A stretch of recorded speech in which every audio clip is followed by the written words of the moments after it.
आप सभी मित्रों को नमस्कार। साथियों, जैसा कि आपने देखा, कल लोकसभा चुनावों का परिणाम आया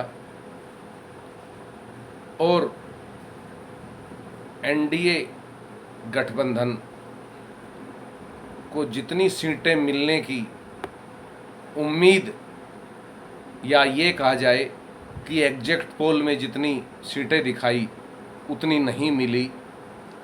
और जो स्वयं मोदी जी, अमित शाह या अन्य भाजपा के बड़े बड़े नेता, दिग्गज नेता योगी जी जो 400 पार का नारा दे रहे थे, वो नारा भी बहुत पीछे छूट गया। आखिर इसका क्या कारण था? ये एक सोचने वाली बात है कि जब मोदी जी की गारंटी थी, फिर 400 का नारा कैसे पूरा नहीं हो पाया। मैं इस विषय पर काफ़ी गहन विचार किया कि आखिर ऐसा क्या हुआ कि भाजपा जो 400 पार का नारा लगा रही थी, वह 300 पार भी नहीं कर पाई। साथियों, यहाँ तक कि मैं यह कहूँ यहाँ पर कि भाजपा स्वयं अपने दम पर समर्थन से भी बहुत दूर है। जी हाँ, भाजपा के पास अपना समर्थन भी नहीं है कि वह अपने दम पर सरकार बना सके। अब सरकार समझौते की होगी, एनडीए गठजोड़ के साथ मिलकर ही बनेगी। और गठजोड़ की सरकार कैसी होती है ये आप भी जानते हैं, हम भी जानते हैं। जो कांग्रेस खत्म हो चुकी थी, वह कांग्रेस उभर कर ऊपर आई। इंडिया गठबंधन जो पिछले काफ़ी समय से शून्यपात में दिखाई दे रहा था, वह इस बार एक शक्ति के रूप में उभरता हुआ हमें दिखाई दिया। इसके पीछे मुझे तो केवल दो ही कारण नजर आए और मैं आपके सम्मुख वह दो कारण रखने जा रहा हूं। अगर आप इन दो कारणों से सहमत हैं तो कमेंट में ज़रूर लिखें। साथियों, पहला कारण है भाजपा का 400 पार का नारा, मोदी का 400 पार का नारा, मोदी की गारंटी। जी हाँ साथियों, भाजपा द्वारा 400 पार का जो नारा लगाया गया, वह नारा एक एक मतदाता के कानों तक पहुंचा और यही भाजपा की हार का बड़ा कारण रहा।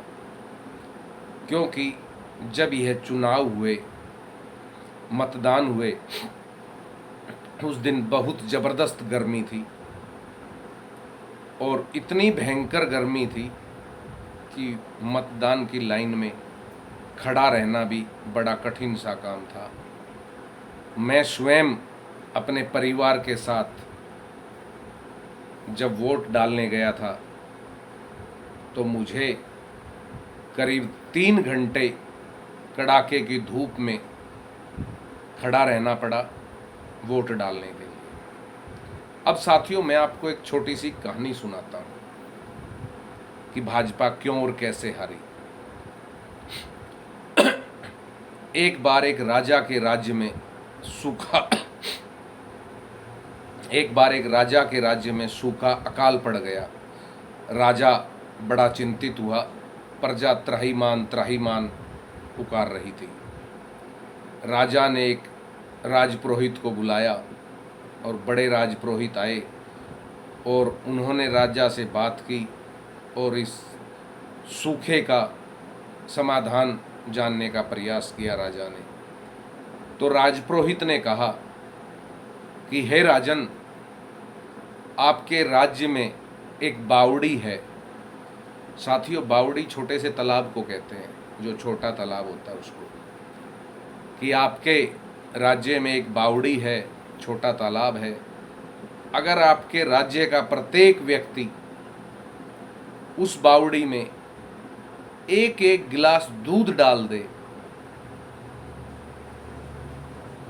तो वह बावड़ी भर जाएगी, और जैसे ही वह बावड़ी भरेगी वैसे ही आपके राज्य में बरसात हो जाएगी और ये सूखा खत्म हो जाएगा। राजा ने तुरंत ऐलान करवा दिया, मुनादी करवा दी कि कल मेरे राज्य का प्रत्येक व्यक्ति एक एक गिलास दूध इस बावड़ी में डाल कर आएगा। जैसे ही यह ऐलान हुआ और आम जनता को इस ऐलान की सूचना मिली तो रामलाल ने सोचा कि छोड़ यार, वैसे ही सूखा पड़ा है, दूध तो वैसे ही नहीं है, जो थोड़ा बहुत है उससे काम घर का चलाना है, तू मत जा दूध डालने बावड़ी में, श्यामलाल डाल देगा। श्यामलाल ने सोचा कि तू भी मत जा, मांगेलाल डाल देगा। मांगेलाल ने सोचा कि तू भी मत जा, फत्तूलाल डाल देगा। फत्तूलाल ने सोचा कि तू भी मत जा, बंसीलाल डाल देगा। बंसीलाल ने सोचा कि तू भी मत जा, फलाना डाल देगा। और अगले दिन सब यही सोचते रह गए कि सूखा पड़ा हुआ है, जो कुछ है उससे अपना घर चलाओ और बावड़ी में दूध डालने मत जाओ। शाम तक जब राजा श्याम को देखने पहुंचे बावड़ी, तो बावड़ी में एक बूंद भी दूध की नहीं थी, क्योंकि हर आदमी एक दूसरे को देखता रहा कि वो डाल देगा, वो डाल देगा, और इस कारण वहाँ पर दूध नहीं डला तो बरसात आनी ही नहीं थी। यही कारण रहा साथियों कि भाजपा ने 400 पार का नारा दे दिया, और नारा स्वयं मोदी जी ने दिया, योगी जी ने दिया, अमित शाह ने दिया, भाजपा के और दिग्गज नेताओं ने दिया, तो मेरे देश की जनता ने उस नारे पर विश्वास कर लिया। और मतदान के समय जो कड़ाके की गर्मी पड़ रही थी, उस गर्मी में लोगों ने यही सोचा कि भाजपा की 400 सीट आ रही है, अगर हम 2 आदमी वोट नहीं देने जाएंगे तो क्या फर्क पड़ेगा। और लोग तो जा रहे हैं, और लोग घर से कम निकले, लोगों ने मतदान कम किया। यही कारण रहा कि लोग यही सोचते रहे कि इतनी भयंकर गर्मी में कौन लाइन में खड़ा होकर वोट डालेगा, और लोग वोट डालने नहीं गए। यही सबसे बड़ा मुख्य कारण रहा कि लोगों के ना जाने से वोट प्रतिशत कम पड़ा, और वोट प्रतिशत कम होने की वजह से भाजपा को एक बड़ा नुकसान हुआ। अगर भाजपा 400 पार का नारा ना देती और भाजपा सिस्टम से चुनाव लड़ती रहती तो शायद इस भयंकर गर्मी में भी लोग खड़े होकर भाजपा को वोट डालते। लेकिन 400 पार के नारे में बस केवल यही हो गया कि हम नहीं जाएंगे तो क्या हुआ, और लोग तो डाल ही रहे हैं, अगर एक सीट हार भी गए तो क्या हुआ, 399 सीट तो आ रही है। यही सबसे बड़ा मुख्य कारण रहा भाजपा का। इसी के साथ जो दूसरा कारण है, अब मैं उस पर आता हूं। एक समुदाय जिसका सोशल मीडिया पर अक्सर विरोध करते भाजपा के कार्यकर्ता दिखाई देते हैं, उस समुदाय ने भाजपा को रोकने के लिए 4 घंटे तो क्या 6 घंटे भी लाइन में खड़े होकर पूरी निष्ठा और निष्पक्षता से मतदान किया। यही कारण रहा कि विपक्ष में उन्हें जान आ गई, विपक्ष में उन्हें जान आ गई। दूसरा कारण सबसे बड़ा यह रहा। तीसरा कारण एक और भी रहा कि भाजपा ने चुनाव में मुद्दों से दूर रही, मुद्दों की बातों से दूर रही, विकास से दूर रही, बढ़ती महंगाई से दूर रही, रोजगार से दूर रही। बस भाजपा प्रचार करती रही तो धर्म का, भ्रष्टाचार का, गांधी खानदान पर आरोप प्रत्यारोपों का, और सबसे बड़ा प्रचार रहा कि जो राम को लाए हैं हम उनको लाएंगे, जो राम को लाए हैं हम उनको लाएंगे। साथियों, देश का चुनाव है, देश के मुद्दों पर होना चाहिए, देश की तरक्की पर होना चाहिए, देश के आत्मविश्वास पर होना चाहिए।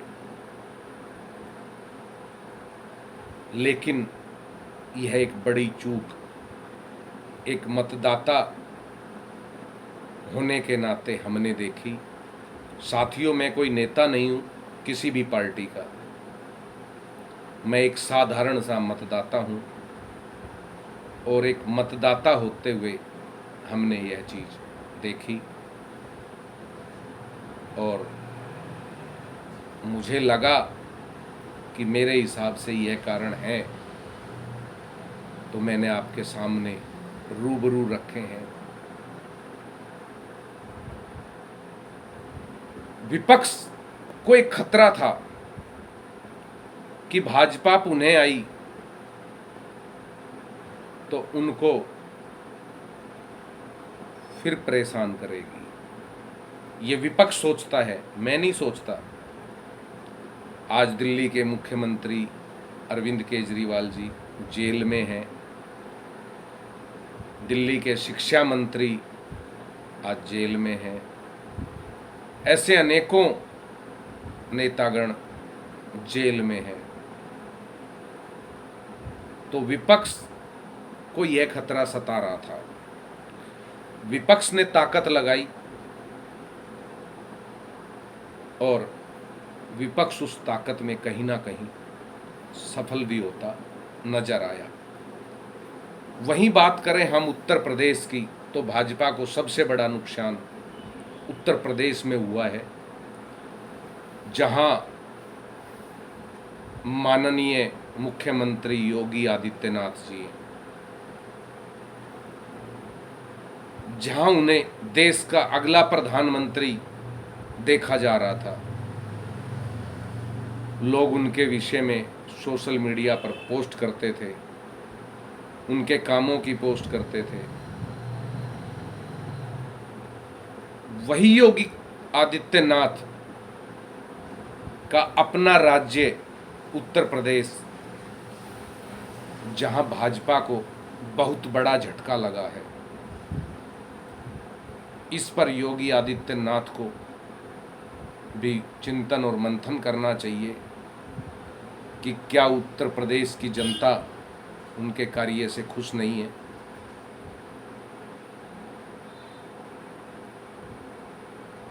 उन्हें गहन मंथन करना चाहिए। शहरों के या जिलों के या गांवों के नाम बदलने से काम नहीं चलेगा, काम चलेगा विकास से। विकास हो, राज्य में हर खुशहाली हो, राज्य के लोग खुश हों, ऐसा काम हो। लेकिन ये काम नहीं दिखे, तभी उत्तर प्रदेश में भाजपा को इतना बड़ा नुकसान हुआ और विपक्ष को इतनी बड़ी सफलता मिली। तो साथियों, मैं यही कहूँगा कि अभी समय है, 2025 में विधानसभा के चुनाव होने हैं और भाजपा को अभी विचार मंथन करना चाहिए कि भाजपा की इतनी बड़ी हार का कारण और क्या क्या रहा। भाजपा को इस पर विचार करना चाहिए, मंथन करना चाहिए। विपक्ष की तो एक तरह से लॉटरी लगी है। विपक्ष ने मेहनत करी है, इसमें कोई शक नहीं है, लेकिन विपक्ष की तो एक तरह से लॉटरी लगी है कि उसे इतनी बड़ी जीत मिली है।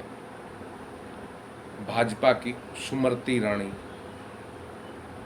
अमेठी से बड़ी संख्या में बड़े अंतराल से चुनाव हार गई। उस अमेठी से जहां उन्होंने राहुल गांधी को हराया था।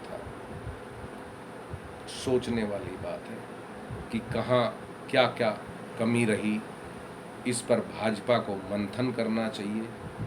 और मैं तो यह कहूँगा, इस पर भाजपा नहीं, विपक्ष को भी मंथन करना चाहिए कि विपक्ष किस तरह जनता जनार्दन के दिलों में राज करे। भाजपा को भी मंथन करना चाहिए कि भाजपा किस तरह दिलों में राज करे। मोदी जी ने, मोदी सरकार ने, भाजपा ने अयोध्या में राम मंदिर का निर्माण का कार्य कराया। वहीं से भाजपा सीट हार गई। सोचने वाली बात है कि जिस देश में चारों तरफ हर रोज जय श्री राम के नारे लग रहे थे, जहां से निकलते थे जय श्री राम के नारे दिखते थे, आज वहां पर भाजपा को इतना बड़ा झटका लगा है। इस पर भाजपा को विचार और मंथन करना चाहिए। मुझे बेहद खुशी है कि मैं दिल्ली में रहता हूं और मेरे दिल्ली की जनता ने, मेरे दिल्ली के आवाम ने भाजपा को 7 सीट जिताई है। मैं दिल्ली के मतदाताओं को दिल से बधाई देता हूं कि आपने दिल्ली की 7 सीट भाजपा को जिताई। और मुझे भी गर्व है अपने आप पर कि मैंने भी भाजपा को वोट दिया है। साथियों, भाजपा को मंथन करना चाहिए कि क्या क्या कमियां रही इस चुनाव में, जो इतना बुरा परिणाम आया। कहां गया वो 400 पार का नारा? 400 पार के नारे के साथ वही हुआ कि रामलाल नहीं तो श्यामलाल, श्यामलाल नहीं तो मांगेलाल, मांगेलाल नहीं तो तोतालाल, तोतालाल नहीं तो फलाना लाल, चला जाएगा इस धूप में कौन जाएगा। भाजपा को महंगा पड़ गया 400 पार का नारा। इसलिए भाजपा को विचार करना चाहिए, चिंतन करना चाहिए, मंथन करना चाहिए और अपनी आगे की राजनीति पर रणनीति बनाकर काम करना चाहिए और बड़बोलेपन छोड़कर आम जनता को साथ लेकर आगे बढ़ना चाहिए। तभी 2025 में एक बड़ी सफलता मिलेगी भाजपा को। जय हो भवानी माँ।